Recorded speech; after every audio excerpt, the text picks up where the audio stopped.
It's Koi and Cookie. Cookie, I wish she could just sip more of her tea so that you could all hear more of Koi, but I can understand where they hang out together.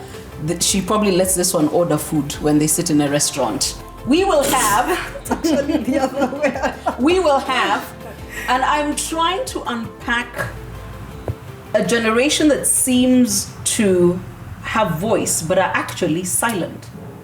And these are not millennials, and they'll tell you they are not. And I will tell you they're not. They're Zegers. However, cutting.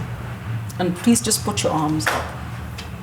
And I've noticed you don't hide it. No. When did you start this? And what is this now? How do you tell your grandmother you're doing? My grandmother has never asked or seen them. Okay, but what? Okay, cutting. It's basically self-mutilation. It's Why? when... Okay, so again, bipolar, anxiety. I think I started showing signs of anxiety before even the bipolar. And I think it started at around when I was about 11, 12. I was hanging, and again, the school that we went to, we used to be in classes where we're grouped by age. So it was between this age and that one, this age and that one. You didn't have to be in the same grade, but this age and that one. So you'd have kids who were older than you, who were doing certain things. Okay. So I think the first time I heard about it was one of my classmates was actually being made fun of. And she was actually one of the first people I ever spoke to, like in the entire school. Like I joined like this, she was one of the first people I talked to. And she was being made fun of by like other kids, and it was a Christian school. So guys would, I'm trying not to curse, but they'd give her a lot of shit for it. So like they'd go to her and they'd be like, what are all these things? Why can't you just pray about it? What's wrong with you? And like they'd just make her feel a lot worse, and nobody was ever trying to understand her. Children are very cruel. They are, and I think that's one of the things that kept pushing her. But then the biggest one was her home life. So in fact, a lot of kids don't curse because other kids are making fun of them. It's always something that's at home. It is. In fact, even mine started, and I think it was triggered when my stepmom left my dad, and so she moved back to Rwanda. And so for the first time I was like, honestly, what does any of this mean? Like people just walk in and out of your life. This is really what adults do. Okay. And I was 12. And I was already like, I'm really done with all this. If you want to be in my life, if you don't... If people leave your lives, you guys, it really hurts. Yeah, it does. Especially if it's something that because people don't get it. They think children don't notice. Yeah. Which doesn't make sense, because I moved in with them. And so once she left, I was now living with my dad. And you're like, no, that's not what I signed up for. Yeah, and then eventually he left too. And then I had to move in with my mom again. So I'm like, okay... Make up your minds. If you want to be here, be here. If you don't, leave me alone. But now, so when did that start? So this started now after I think going through that thing of where you're seeing other people doing it, and then I had a cousin who also did it, and she was trying to explain it, and then also I had a lot of. I think but now this was the beginning of depression. Darling, that's a lot. But this is years. This is not from the beginning. No, but the first time you cut yourself, babe, it hurts. I don't know if it's a misconception or if it actually makes sense. Turning emotional pain into physical pain. Yes, I don't necessarily understand so it doesn't, but I hear it. Yeah, so it doesn't hurt as much. No, it's just blood. Like I know for me, I think eventually it got to a place where I stopped do my hair too tight to Juane. Exactly, but if I'm the one who's I'm hurting, that chick. Yeah, but if I'm the one who's hurting myself, it's very different, because I'm like, if I'm hurting myself, I know what I'm doing. If you're hurting me, I don't know where it's coming from. So your first one was because you were curious, you had seen. Yeah, in fact, it wasn't even like the way people start with like knives, or I actually started with a needle. Like I just wanted to see what all this was about, and I was like, that doesn't hurt because it's a tiny thing. And then eventually now when I started like actually caving from all the pressure of having to deal with all of everything happening to the adults around me, and it was seeping into my life, and I don't even think it became a good thing. Yeah, exactly. And then the thing is, none of my parents noticed. My mom is like this with me, but you saw it. What did you think? But we were at school, and I think it was a Friday because we used to wear. You can remember? Wow. That's why she's here. Shush. Yeah, so we used to be in like P. So the shirts were and here, like, sort of things. So we're just sitting, talking. Then I'm looking at her hand. I'm like, so, Cookie, how are you? What's happening? Then I think, because we weren't the only two people at that point. We were, I think, two other girls. So then the conversation just came up. They're like, why have you been doing this? Like, what's going on? Are you okay? What's up? And I wasn't a talker. Yeah. In fact, I was a lot worse than... You were not a talker. No, and darling. Nobody watching this YouTube channel right now believes that. Hush. Let's go. So her. everybody started talking about it. The girls, because we were like 4 or 5. But how do like that. you people... Okay, how many years ago was this? This was like 4 years ago. You were technically 14, 15. Yeah. How do you people know about cutting? I think Cookie was my first introduction into like self-harm. But like, you I just knew, heard about you it. asked her what's going on. So why did you recognize it? I need to know how you know what you know. I think just I speak for every mother right Yeah, now I who's think- like I this. think- it's exposure, especially like. And a I lot think I of can also explain that a bit, because even people's reactions to mine, it's not that they know it's self-harm. But they know. Why do you have so many scars? Like if you, like it's like if you go swimming with someone and they have stitches here. You'll be you- like, what would- what's going on? Exactly. Yeah. What So happened? exactly, was it an accident? What was it? Okay. So Yeah. when you're asked what happened, what do you say? I cut. Why?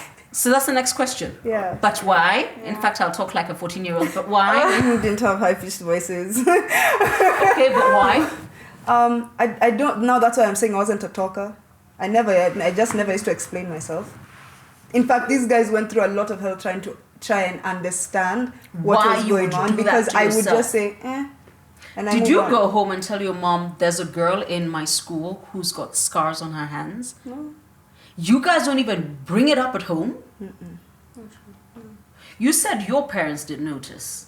Until I was homeschooling, and by this time I was 16, and I'd already had my first depressive episode, which is actually part of the reason why I was like brought home from school.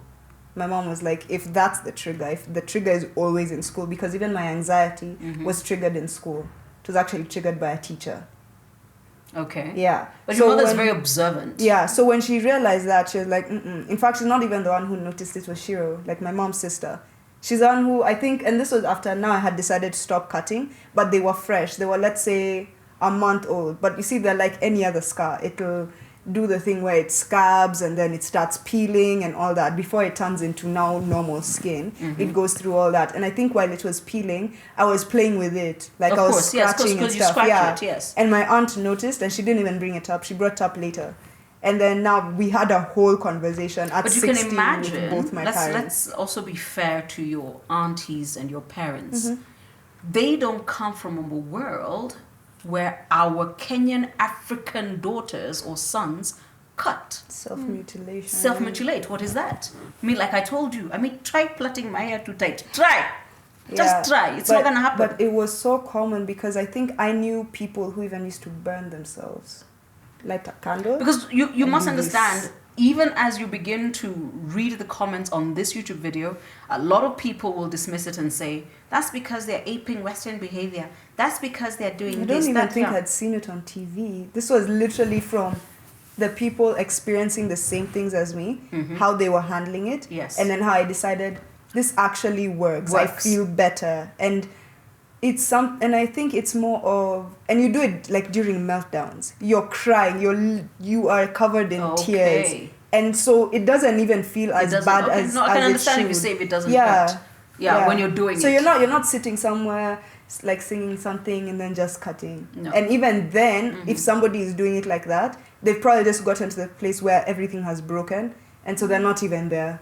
They're just there like, Because I remember there's even a time my parents were home, and I was like, today I have to cut. And at some point, for some people, it actually becomes an addiction, where you don't feel better, and it's a psychological thing. Like, if I don't cut, I'm not going to feel better.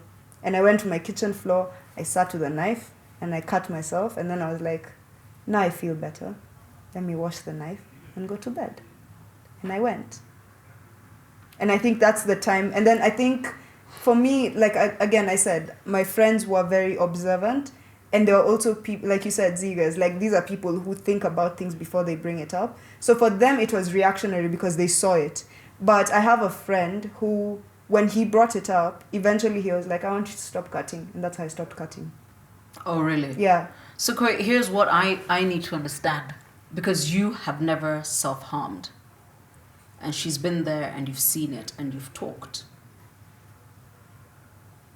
If I was Cookie's mom and you had the opportunity to come and tell me what you had seen, what would you say? Because I can tell the difference between the way you're looking at her and the way I'm looking at her and the crew here is that a lot of people are puzzled. I'm caught in trying to understand, but also reminding myself I'm a mom. And then there's you. You're very okay. It's like you get it. And I'm like, I almost want to ask you, what is it you get? What do you get? Because your face is not like his. It's not like his. You're not. What do you get? And what do I need to know? For self-harm, I think it's people basically trying to turn emotional pain into something they can see. And I think once you see it, you feel like you know how to deal with it. Okay. Or talk about it. Yeah. Nobody cares if you're saying, I'm feeling this way and that way. But if you see a scar on my arm, now you care. You've seen something physical. And you'd actually find out why. But also, let me ask you another question. You're 13, you're 14, you're 15, you're 16. And this question is going to be asked even on this YouTube video. What pain are you dealing with? Because remember, as adults, we tend to dismiss whatever it is a young person is going through. Because, you don't have a mortgage, you haven't lost your job, you don't have a wife, you don't have children you have to feed. What pain are you dealing with? I understand when she says people went in and out of her life. Okay. What else are you possibly dealing with that can make you take a safety pin and hurt yourself? That is like... very trauma, because I witnessed somebody very close to me try to kill themselves, and I don't even know how it came back to me, the memory of it. I just remember they were in the kitchen, like the workers came, tried to pull a knife out of their hand because they were going to stab themselves. But that must have been male. Yes. Men tend to. Yeah. I mean, with females, suicide is always very. It's medicine. It's But men are very rough on themselves. Yeah. That was a guy. Yeah. So I'm just like, this is something that completely blanked out of my memory until literally a few days ago when I found that a friend of mine had passed away, and I'm just like, if this is coming to me now, I'd obviously want to turn into like self-harm and all these things where I feel like I'm in pain, but I need to see where it is, and I need to try. Because when you're young, I guess pain in your heart and your head doesn't make sense. Yeah, it doesn't. Okay. Yeah. Because the only pain you've ever known per se is falling off your bike when you were 5. So you actually don't know how to deal with pain. Yeah. And you're only used to physical pain. What is emotional pain? Yeah. You're not even allowed. It's that thing for being asked, what is stressing you? When you're stressed that I've heard, and I remember there was a time I used to ask it, now I don't. Yeah. But I guess I also need to be schooled on what stress for a young person looks like. Because we think stress is those things I talked about, the bills, the mortgage, I think it's more about, I think before, parents never really used to talk about, or they weren't obvious about the things that they go through. And even now, they're not that obvious. But again, the kids of this generation are a lot more aware and observant. So they can we tell. We watch our parents. We're like, money is stressing her. Maybe I shouldn't ask for this and that. I actually used to do that a lot with my dad. When he was genuinely broke and I could tell, I'd just stop asking for things. And so we'd go out and he's like, you don't want ice cream? I'm like, no. Wait a minute. You can tell what is bugging your mom? Yeah. Eventually, I think after spending so much time with them, you get to see, you know, how Especially they in react. single parents. Because they let me have tell you, money parents blended. think that they are all that. At one point, Grown-ups think they're just so and sharp. if they're not showing it, they're being abrasive, which is something we're still going to pick up on. And now we're like, okay, so what is your problem with me? Man, I haven't done anything. So now we're absorbing it, but as a trauma for, does this person hate me? What do they have against me? And then now for the other kids on the flip side, you're like, so mom is going through all this because of me. And you know, the thing is, the actual parents who actually tell their kids that. Okay. And that's actually why we have parents that are asked, like people come and ask us, what should I do in this situation? Because we have friends whose parents are toxic and abusive emotionally, and like Hold that. they're just Could you too subscribe? Go get a rosary and a drink and come back. Because that is the last conversation we're having with these two for now. What the things we say to our children.